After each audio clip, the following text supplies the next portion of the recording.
이 멈춰있는 충치를 치료하는 것 자체가 과잉진료일 수 있다고 저는 생각을 하고 있습니다. 이거는 조금 더 복잡한 얘기니까 환자분들이 거기까지 판단하기 쉽지 않을 수도 있어요. 치아를 빼면 임플란트를 해야 된다. 이게 그냥 일반적으로 알고 있는 공식인데, 첫 번째는 발치를 해도 임플란트를 안 해도 되는 경우도 있을 수는 있어요. 얻을 수 있는 돈이 거의 비슷하다면 이 원장 입장에서는 그냥 치아를 살릴 수 있지만 그냥 빼고 임플란트 하는 경우들이 종종 있어요. 이런 게 과잉진료예요. 안녕하세요. 치과교정과 전문의 안상수입니다. 요즘 과잉진료 관련해서 이제 뉴스에도 많이 나왔죠. 어떻게 하면 이런 치과를 피할 수 있을까도 좀 많이 고민을 하시는 것 같아요. 그래서 제가 오늘은 과잉진료에 대해서 몇 가지 생각나는 사례들을 한번 좀 이야기를 해드려 보려고 합니다. 첫 번째는 이제 가장 많이 치과에 가게 되는 질환 중에 하나가 이제 충치 치료죠. 충치 치료는 우리가 이제 여러 가지 단계의 충치가 있다라고 보시면 돼요. 처음에 이제 초기 충치 같은 경우는 멈춰 있는 충치라고 보셔도 돼요. 그러니까 초기 충치가 진행을 하면 치료를 해야 되는 충치가 되는 거고, 하지만 이 초기 충치라는 것도 우리가 그냥 눈으로 이렇게 봤을 때는 까만색으로 보입니다. 그런데 이제 여기서 진행이 돼서 이제 가장 바깥쪽에 있는 치아의 에나멜층이라는 곳에서 조금 더 안쪽으로 들어가서 이제 덴틴, 중간층, 그리고 가장 안쪽에 우리가 신경이라고 부르는 그 가장 안쪽까지 진행된 경우에 따라서 치료 방법이 다 달라요.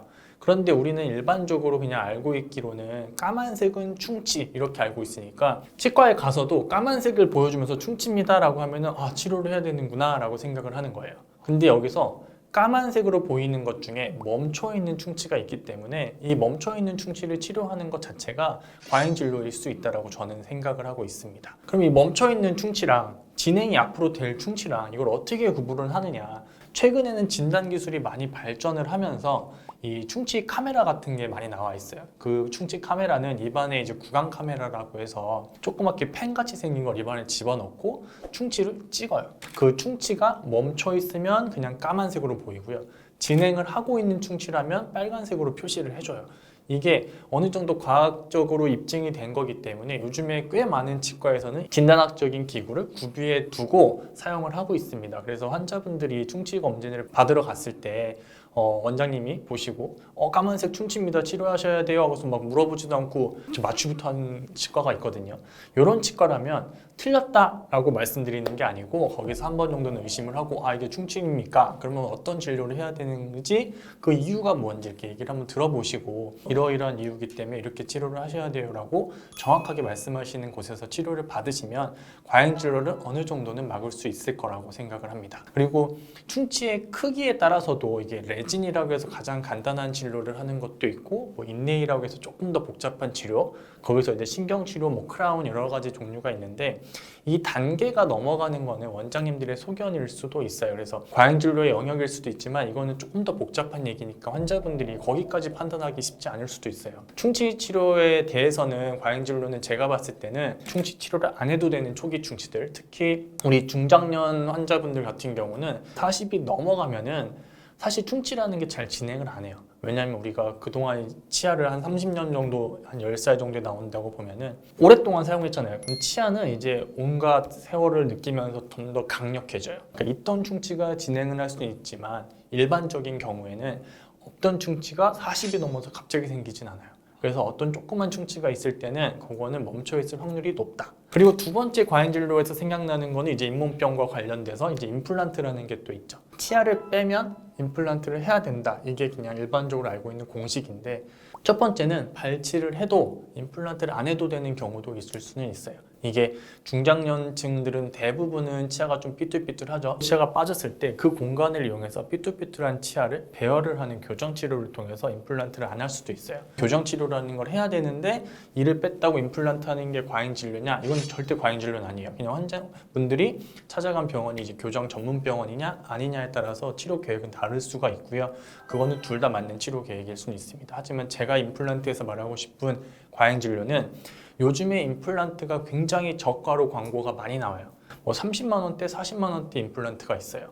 자, 신경치료를 하고 크라운을 씌워요. 크라운도 보통은 싸게 받아도 한 40만 원 정도에서 가격이 형성되어 있고, 거기다 신경치료도 하고 치료도 한 5번, 6번은 오셔야 되거든요.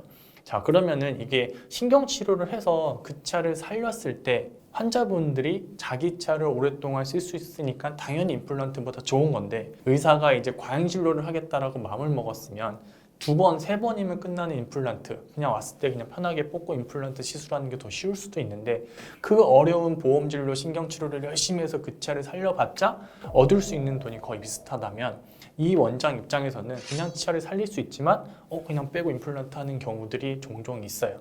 이런 게 과잉진료예요. 임플란트 같은 거를 결정을 하실 때 저 치과가 싸다더라 라고 했을 때 무조건 가서 임플란트를 싸게 했다라고 좋아하시는 거는 좋지 않다라고 생각을 하고요. 자기 치아를 살릴 수 있다, 신경치료를 해서 살릴 수 있다, 그 과정이 조금 더 힘들고 복잡하더라도, 내원도 더 많이 하더라도 살릴 수 있는 치아를 빼고 임플란트 하는 것, 이게 저는 과잉진료라고 생각을 해요. 저는 이제 교정과 전문이니까 이제 교정 진료를 메인으로 하고 있거든요. 하다 보니까 주변에 이제 다른 치과들을 상담을 돌아다니시고 저희 병원에 오는 분들이 당연히 많아요. 근데 이제 치아 교정에서도 과잉 진료라고 생각되는 게 뭐냐면, 저는 이게 악궁 확장 장치라고 생각을 합니다. 악궁 확장 장치는 저도 많이 쓰고 있어요. 정확한 진단에서 필요한 경우에 쓰면 당연히 좋은 건데, 이 악궁 확장 장치를 뭔가 약간 교정에서 끼워 팔기식으로 하는 경우를 좀 많이 본 것 같습니다. 제가 이제 교정 경력이 한 15년이 됐는데, 그리고 새로운 지식도 계속 얻으려고 공부도 하는데, 이 악궁 확장이라는 거를 써야 되는 경우는 정해져 있거든요. 근데 어떤 환자분이 와서 저는 악궁 확장 장치를 써야 한다고 했다 라고 해서 제가 아무리 봐도 안 써도 되는 거예요. 쓸 이유가 없는 경우. 근데 저희 병원도 그렇고 그 병원도 그렇고 악궁 확장 장치가 추가 비용이 있어요. 교정에서의 과잉진료라고 한다면 굳이 이렇게 필요 없는 장치들을 치료 계획에 끼워 넣기 식으로 해서 추가 비용을 받는 거, 그 정도로 생각을 하고 있습니다. 그리고 교정 치료에서 또 하나의 과잉 진료라고 하는 거는 제가 예전에 페이닥터 할 때 겪었던 일인데, 이게 초기 비용이 되게 저렴한 치과들이 있어요. 초기 비용, 교정 비용을 되게 저렴하게 해놓고 월 치료비를 좀 많이 받는 치료들. 이 월 치료비나 뭐 분납 같은 개념에서 1년이면 1년, 2년이면 2년 이렇게 정해놓고 하는 거는 토탈 비용이 정해져 있기 때문에 이거는 뭐 과잉 진료라고 할 수 없는데, 예를 들면은 이 환자한테 병원에서 받아야 될 돈이 뭐 300만 원이다라고 정해놨을 때, 이 300만 원을 받으려면 어떤 일정 기간 동안 진료를 해야 돼요. 뭐 1년이면 1년 그 월 치료비를 받아야 토탈 금액이 300만 원이 되는 환자분인데, 실제 치료가 6개월이면 끝나요. 치아 교정을 끝내드리면 나머지 6개월 월비를 못 받잖아요. 그러면은 그런 치과에서는 치료를 더 연장을 하라고 해요. 그래서 제가 페이닥터 시절에 그걸 경험을 해보고 이건 정말 너무 안 좋은 것 같아가지고, 그래서 환자분께 뭐 좀 더 뭐 손 봐드린다고 하면서 시간을 좀 끌면서 너무나 안 좋았던 기억이 있어요. 그래서 저희 병원은 지금은 그냥 전체 그냥 토탈 비용, 더 이상 뭐 아무것도 없습니다. 그렇게 정해놓고 하는 이유가 이런 괜한 과잉 진료를 막을 수가 있어요. 저는 이런 유형의 치과가 제일 위험하다고 생각을 해요. 원장이 아예 안 보고 처음에 그냥 엑스레이 사진 찍었는데 원장은 한번 쓰고 와서 뭐 몇 초 만에 없어지고, 심지어 그것도 안 하는 치과들도 있어요. 상담실장이 와가지고 치료 계획을 다 세우고 다 정한 다음에 그냥 가격 설명하고 바로 진료가 들어가고, 그때 원장님이 처음 보는 치과들이 실제로 존재합니다. 그런 치과들은 그냥 치료 계획이 정해져 있어요. 저는 이제 교정 전문이지만 저 일반 진료도 하긴 하는데, 다른 데서 일반 진료를 받다가 이제 교정 치료로 저희 병원에 오는 환자분들이 있거든요.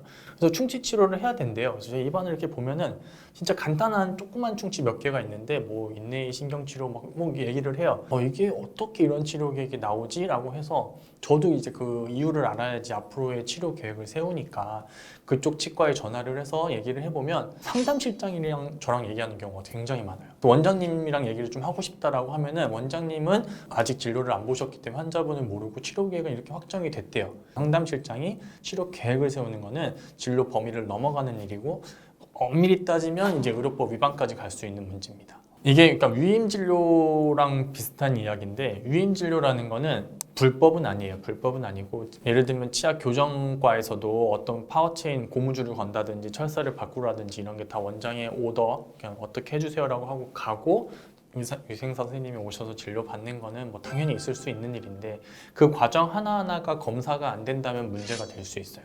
항상 이제 치료가 진행이 되는 과정에서는 의사가 모든 과정에 관여를 하는 게 맞다라고 봐요. 교정 비용이 너무 저렴하다. 이 너무 저렴하다는 거에 사실 기준이 없어요. 약간 애매해요. 이 모든 거는 자본주의 시장에서 돌아가는 거기 때문에 예를 들면 환자가 많다. 환자가 많은 거는 커피숍에 그 손님이 많은 거예요. 커피숍에 손님이 많다 그러면은 단가를 낮출 수가 있거든요. 예를 들면 메가 커피가 있고 호텔 커피가 있고 중간에 뭐 스타벅스 커피가 있다라고 생각을 하면 이 세 개 다 대량으로 원두를 구매를 하죠. 근데 만약에 정말 조그만 동네에 있는 커피숍은 대량으로 원두를 구입을 못해요. 그러면은 당연히 원두를 대량으로 구입할 수 있는 곳이 단가를 더 낮게 책정을 할 수가 있기 때문에 더 저렴한 가격으로 음료를 제공할 수가 있죠. 모든 의료도 다 똑같아요. 그래서 환자가 많으면 저희가 철사 교정, 철길 깐다라고 했을 때 그 장치 붙이는 교정 장치도 아무래도 싸게 사올 수 있고요. 교정을 하는 병원에서 이제 환자분들을 대하는 태도의 문제라고 생각해도 될 것 같아요. 내가 진료를 정말 잘하지만 나의 양질의 진료를 더 많은 사람들에게 저렴한 가격으로 제공을 해서 많은 사람들이 의료 혜택을 봤으면 좋겠다라고 생각하면 가격이 내려갈 수도 있어요. 하지만 나는 진료를 정말 잘하는데 지금 환자가 너무 많아서 더 이상 환자를 볼 수는 없고 나는 더 많은 환자를 보는 것 대신 가격을 비싸게 한 다음에 적은 환자를 보겠다라고 생각하시는 원장님도 있을 거예요. 가격이 비싸냐 싸냐를 선택할 때 저는 항상 말씀드리는 게 싸고 좋은 가성비 제품을 고르는 건 굉장히 어려워요. 우리는 확률이에요, 확률. 환자분들이 이 원장을 선택해서 진료를 받을 때 치료가 잘 될지 안 될지는 알 수가 없습니다. 그냥 쉽게 생각하면 싸고 좋은 치과를 고르는 확률은 낮을 거고요. 비싼데 나쁜 치과도 있겠지만 비싼데 치료를 잘하는 게 보통은 일반적이기는 해요. 그래서 어떤 교정이 뭐 200만 원이다 너무 싸다 저기 문제가 있다 이건 아니고요.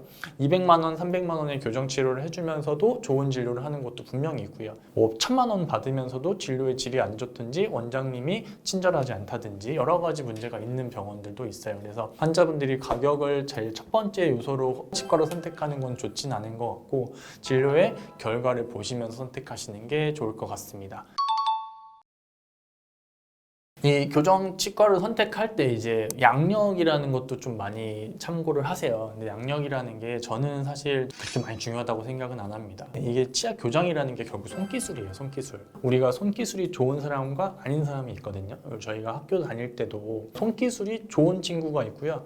쟤는 그냥 곰손이다 저희가 말하는데 이게 손이 안 좋은 친구들도 있어요. 근데 교정과 전문의가 되고 교정과 전문의가 아닌 사람들이 되는 게 결국은 학교 다닐 때 그냥 필기 시험 봤던 걸로 이게 과가 나눠주고 거기서 치료를 하는 거거든요. 교정과 전문의가 아닌 사람과 교정과 전문의인 사람을 두 개를 놓고 구분을 한다면 당연히 교정과 전문의 선생님이 더 치료를 잘할 확률이 높아요. 하지만 제가 이게 주변 친구들도 보고 원장님들 많이 만나고 하면은 교정과 전문의 아니고 그냥 일반 원장님이신데 교정 정말 잘하시는 분들 많아요. 이게 결국은 손기술이고 얼마큼 자기가 관심이 있고 그 관심 있는 분야를 공부하고 연구하고 이거를 실제 환자한테 치료를 하느냐에 따라서 결과가 다 다른 거기 때문에 양력은 환자분들이 치료를 선택하는 데 있어서 A랑 치과, B 치과가 너무 고민이 될 때 그냥 한 사람이 전문이고 이쪽은 아니다. 그럼 참고사항은 될 수 있는데요. 환자분들의 그 치료 결과를 결정하는 데 중요한 차이는 아니라고 생각을 합니다. 여기서 생각나는 거는 저는 이제 교정과 전문이에요. 저도 이제 진단을 하다 보면 임플란트 이야기도 해야 되고 사랑니 발치 이야기도 해야 되고 충치 치료 이야기도 해야 돼요. 저는 이제 그쪽 분야의 전문가는 아니기 때문에 환자분들한테 이거는 이제 충치 치료 원장님한테 상담을 받아보시고 진단 결과를 듣고 그 다음에 저랑 같이 한번 다시 이야기를 해보겠습니다라고 말씀을 드려요. 이게 맞는 거죠. 어떤 원장님들은 교정을 전문으로 하지 않으니까 저는 당연히 이해는 하는데 교정 치료를 청소년기에 받아야 되는 아이들이 있어요. 성인이 다 되어서 연구치가 모두 다 나온 다음에 치료를 해도 아무 상관이 없는 친구들이 있는데 초등학교 4, 5학년, 6학년 이때쯤 꼭 치료를 받아야 되는 친구들이 한 중학교, 고등학교 때쯤 저희 병원에 와요. 그럼 상담을 하다 보면 좀 안타깝잖아요. 근데 안타까워서 지난 일을 잘 말씀은 안 드려요. 예전에 왔으면 더 좋았습니다 라는 말을 해봤자 어머니 아버지들 마음만 무거워지니까 제가 웬만하면 말씀을 안 드리는데 오셔서 먼저 이런 얘기를 하세요. 연구치 다 나오고 나서 교정치료를 하라고 해서 지금 왔습니다 뭐 이런 얘기를 하세요. 누가 그런 얘기 했어요? 라고 하면 치과 원장님이래요. 치과 원장님들도 당연히 연구치 다 나오면 교정치료를 하는 게 맞지 않냐라고 생각하시는 분들이 아직도 조금은 있어요. 하지만 교정치료라는 게 미국 교정학회에서도 치료를 하고 있는데 7살이 넘으면 그냥 치아 교정 정밀 진단을 한번 받아보라고 권고사항으로 이야기를 하고 있습니다. 그래서 그때 진단을 좀 받고 적절한 진료를 받으면 되는데 이 전문 분야가 아니라는 이유로 나중에 하세요라고 말씀을 해주시면 환자분들은 또 그걸 믿고 그냥 기다리다가 아까운 시기를 놓치는 경우도 종종 있어요. 아직도 많은 환자분들은 치과에 전문 분야가 없다라고 생각을 많이 하시거든요. 치과도 잇몸 질환, 치아 교정, 그다음에 충치 치료, 그다음에 사랑니 발치 이렇게 전문 분야들이 나눠져 있어요. 그리고 하나 아셔야 될 거는 임플란트는 전문과가 없습니다.